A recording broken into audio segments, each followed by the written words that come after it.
A spirit to spirit, hello to everyone, and welcome to the mini lesson vault, to Awaken Your Consciousness Series. I'm Dr. Carmen Iris, and these are many lessons or topics about life that, are not commonly spoken about. And you can find these many lessons on my website. So today's topic is, what is self-love? Oh my God, it's so nice to see so many of you live. I certainly do appreciate it. So thank you. For today's class, I took lots of notes because I don't know what self-love is. I tell everybody when I read, and I see that energy that looks pink to me. When I say hello to that pink energy, it says back to me self-love. And I read it a lot, of course, but it's so elusive that I don't know what it is.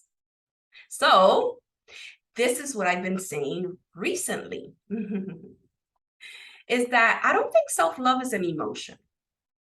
And I tell you, so I think it's an energy. So when I'm in Carmen and I'm thinking, okay, do I have a feeling of like, wow, I'm really great too, right? Do I have that feeling? No. Mm-mm. So I don't think it's an emotion. I think it's an energy. So that really did surprise me. Obviously, I covered it in pink, right? I mean, I covered it in white. I covered the pink and white. And in this teaching, it means that you're unconscious of it. So here I go on and on in my personal readings, when I'm working with a client talking about self-love and talking about how we don't really know what it is and how can we possibly run it. So I think this might be a good topic for all of us. So I think part of the problem of self-love is the word love, because we all know that in English, the word love means a whole bunch of different stuff, right? Like I can tell you that I love coconuts.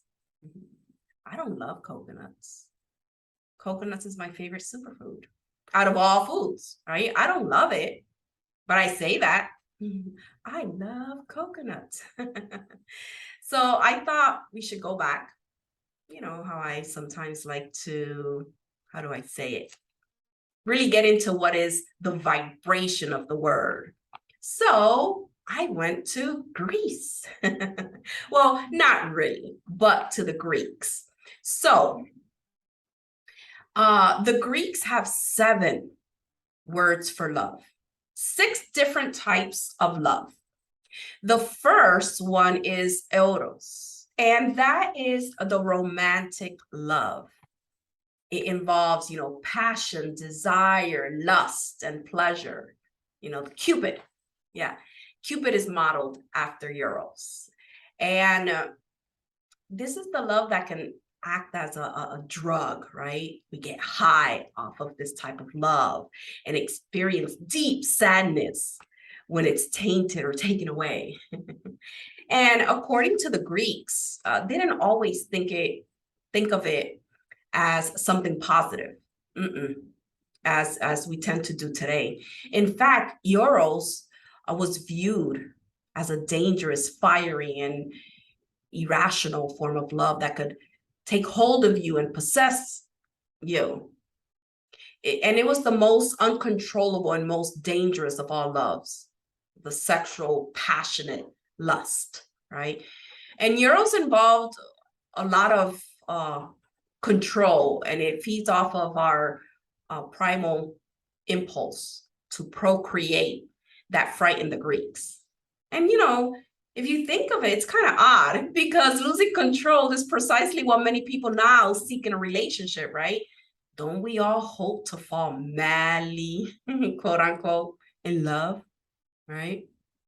All right, so now the second type of love that the Greeks had a word for was philia, philia, or friendship, which the Greeks valued far more than the base sexuality of Eros. Philia represented love in the form of deep friendship and affection that developed between brothers, in arms, or who fought side by side on the battlefield, right? It was about showing loyalty, goodwill toward others, as well as sharing your emotions with them. It was really mutual respect, okay? Now, the next word is ludus.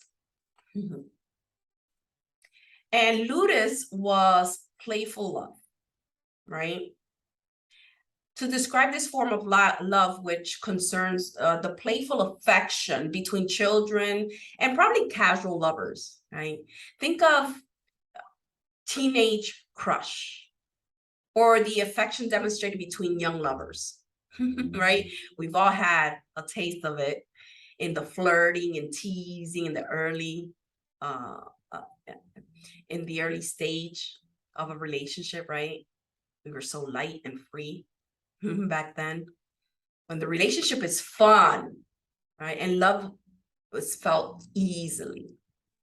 But we also live out, our ludus when we sit around the bar and bantering and laughing with friends, or when we go out dancing, right? Dancing with a stranger may be the ultimate ludic activity.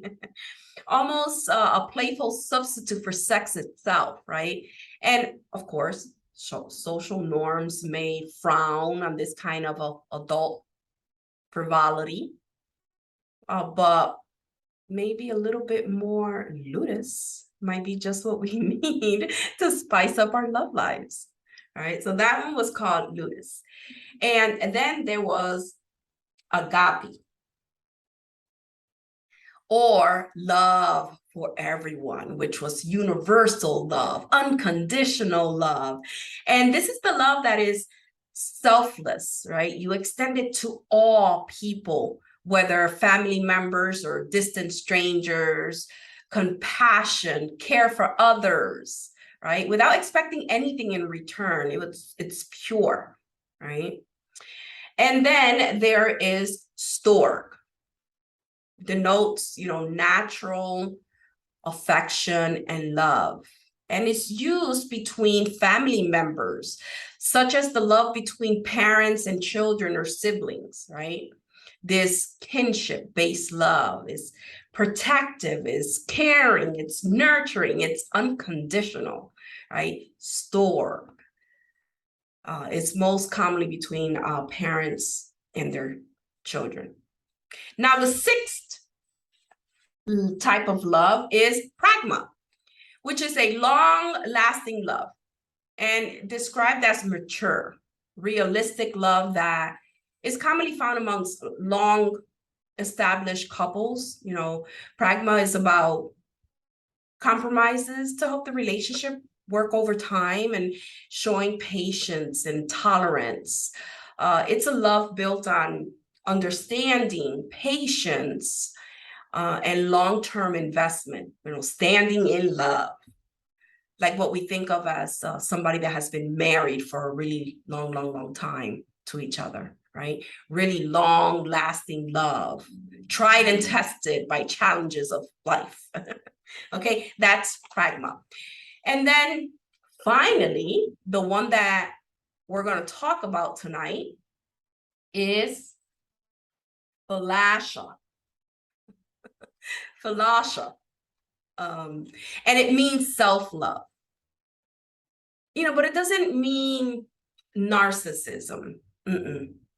Okay, like the overinflated of oneself, to be so self-focused that to think that you're better than others or self-obsessed. That's not what it is. It's really a feeling of well-being about yourself.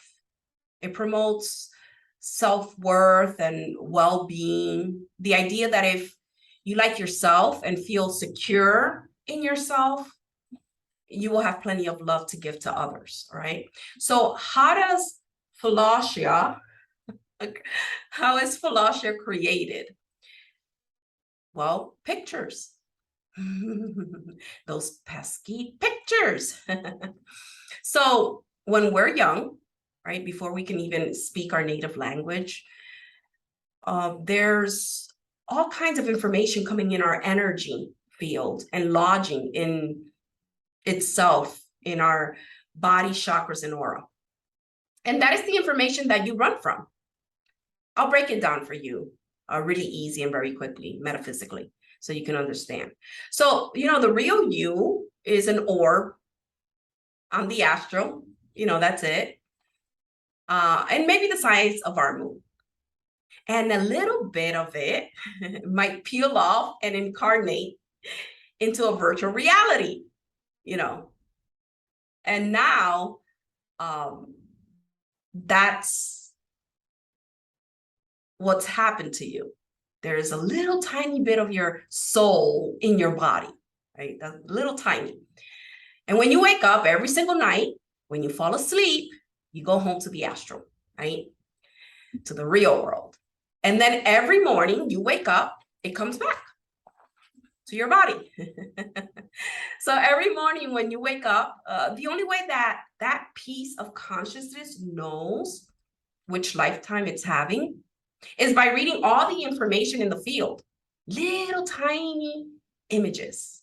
That's what it looks like to a clairvoyant like me, right? So those pictures are in you. And when you're in your body and awake, the way that you perceive and react to the environment is because of what's inside of you. And let me cut to the chase. So people think of the cup is half empty, right? And some think the cup is half full. Why? Because of the programming in your field. Okay, so now we got that little metaphysics out of the way. So you were programmed by your parents. And your Philautia is determined by what they programmed you, right? How they felt about themselves, how they felt about you. And guess what? How they felt about their supreme being. The supreme being has a huge role to play in our Philautia. So let's start with your parents, the information that your parents could have programmed you with that was about them. When I was little, I went to my mother and I said to her, I looked right into her eyes and I said, Mom, you're the most beautiful woman in the world. And I said it in Spanish, of course, and I meant it with my heart and soul. And you know what her response was? No, I'm not. As a matter of fact, I'm not even attractive. And I was like, what? So the person that I think is the most beautiful is telling me that they're not beautiful? They're actually the opposite of beautiful? So maybe I'm the opposite of beautiful. Do you see? So maybe if you think back, it may be some of the information that you got from your parents about how they felt about themselves, how they felt about you. And I can't really remember my parents talking to me about me, and maybe I blocked it out or something. But, when I hear young parents now parenting their children, even I've done this with my own child, I never heard those messages. I never heard, oh, you're so smart. Oh, you're such a good person on the playground. You're very kind. I don't think I ever heard anything like that. That I was good at things or that I had gifts or qualities that would be appreciated by others. And again, maybe you can go back through and it's not your parents' fault by any means. It's not your parents' fault. You picked them for this. So this isn't about parental guilt. It's about parental programming that you signed up for. You did. So your parents programmed you before you can speak your native language. and how they feel about themselves as far as, their self-love. Or like the Greeks would say, they're Philautia. I wrote it down phonetically. I have to keep looking at it because I keep wanting to say falafel. And it could be that I'm hungry. So it's Philautia. So you are programmed with how your parents feel about themselves.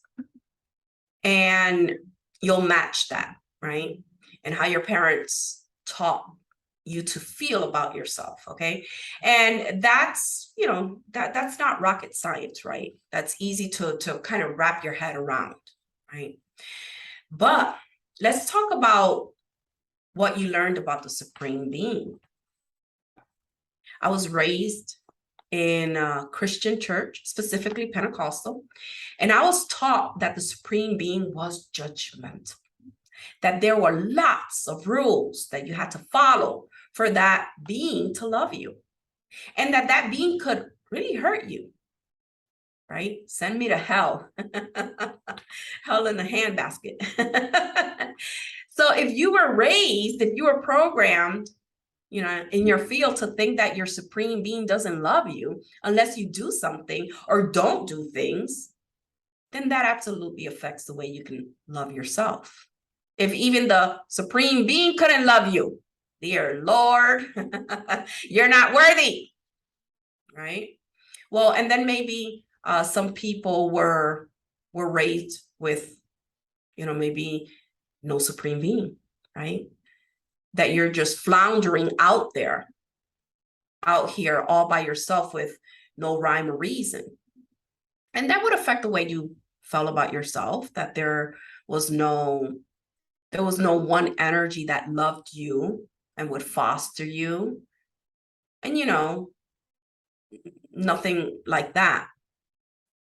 And that may be, some of you were raised more in a spiritual way, the way that we are here at Psychic Awareness, where somebody asked me today, who is the Supreme Being? Who is that? And the way I say it is the highest energy that you acknowledge. So it's your God, your goddess, what you think that energy is. So there's no one, thing that oh, okay. There's actually one more thing that I want to talk about besides programming that we get to hate ourselves. The lack of self-love from our parents and in our idea of the Supreme Being. There's one other thing that really reinforces it through your life, and this one is, it's how would I say it? It's almost like perpetuating. And it's the patriarchy, it's the social structure that we find ourselves in. Because if we think about it, the patriarchy is a pyramid, right? So really, there's only one person that can truly love themselves, that's truly worthy. And that's the person on the top, right, of the pyramid.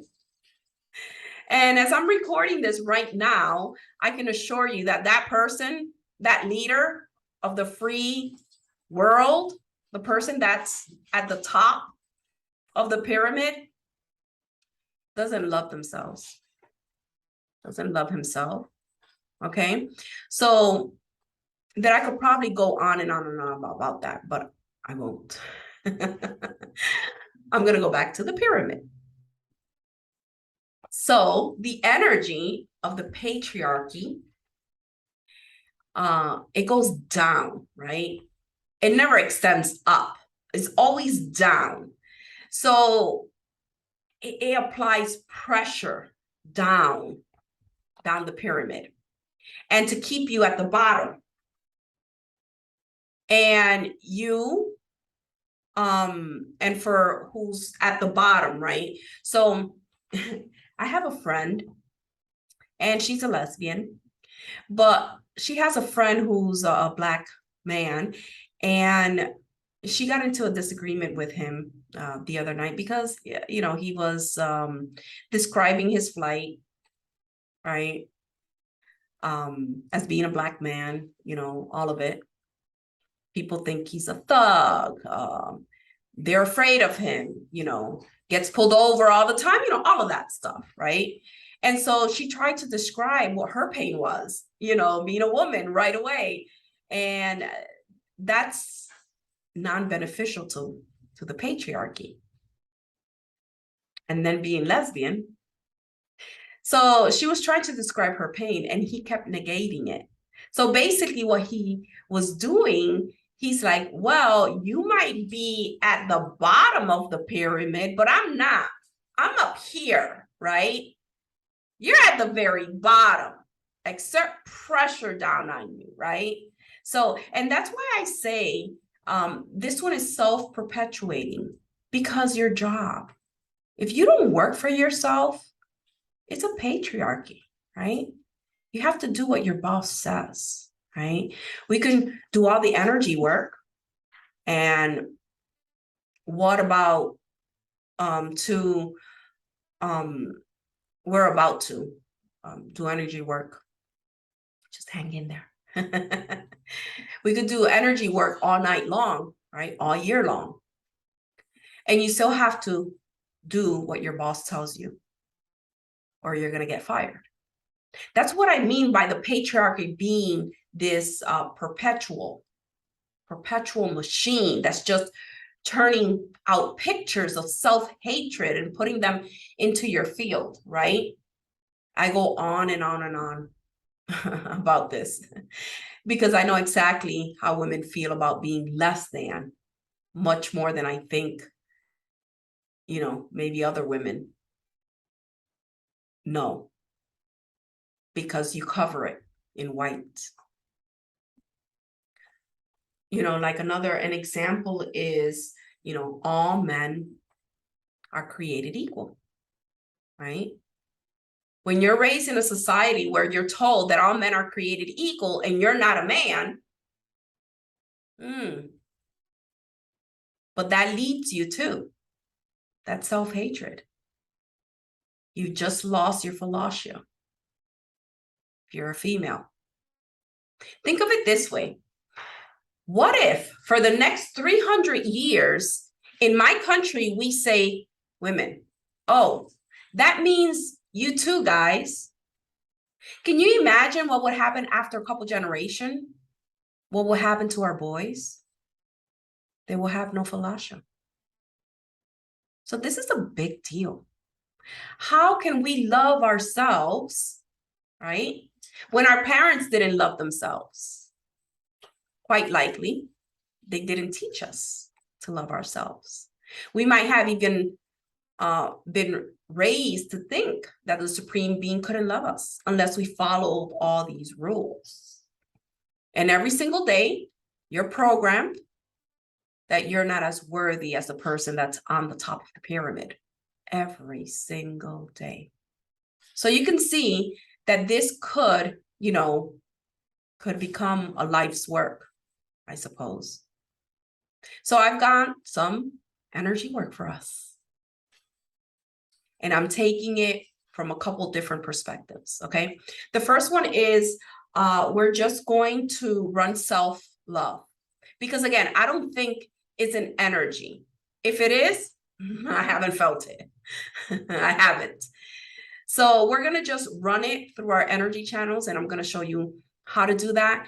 And then we're going to work on removing some of the programming that we got from our parents, our churches, our society, right? And then get this, we're going to get to know, well, shouldn't say this way, you're going to get to know your supreme being in a much more intimate way, right? All right, so if you're not driving, would you please close your eyes and take that deep cleansing breath.